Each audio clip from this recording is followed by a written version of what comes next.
According to a new study, more than 5 million people will not be allowed to vote in the 2020 election because of a felony conviction. That's 2.3% of the total voting age population, a big percentage in a country where elections are routinely decided by razor-thin margins. And while some of these potential voters are incarcerated, the vast majority, nearly 75%, are out of prison and living in the community. Every day, there's a steady assembly line going through the justice system. Criminologist and professor Christopher Eugen conducted this study for the Sentencing Project. And the question is, do they ever come off of that line and rejoin the rest of us in society as, citizens standing shoulder to shoulder on election day? A lot of that depends on the state you live in. There's only 2 states that permit you to vote no matter what involvement you've had with the criminal justice system: Maine and Vermont. As it happens in my own state of Vermont, from the very first days of our state's history,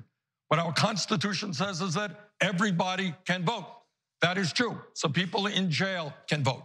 But I think the right to vote is inherent to our democracy. Yes, even for terrible people.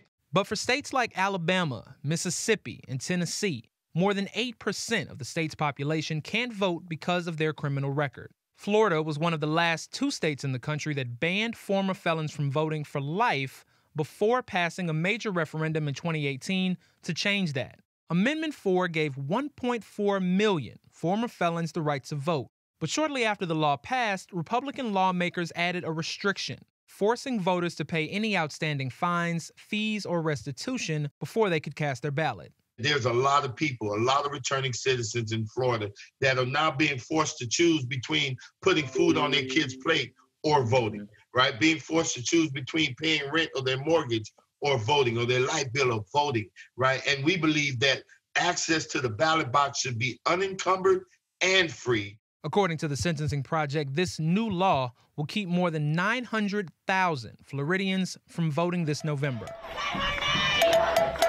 Eugen makes a direct link between the disparities in the criminal justice system and felony disenfranchisement, saying one reinforces the other. What we've been talking about with Black Lives Matter and law enforcement and courts and racial discrimination in criminal justice, that is all amplified and transmitted through the political process by the practice of disenfranchisement. According to the Sentencing Project, 1 in every 16 voting-age Black Americans nationwide is disenfranchised. That rate is nearly 4 times higher than non-Black Americans.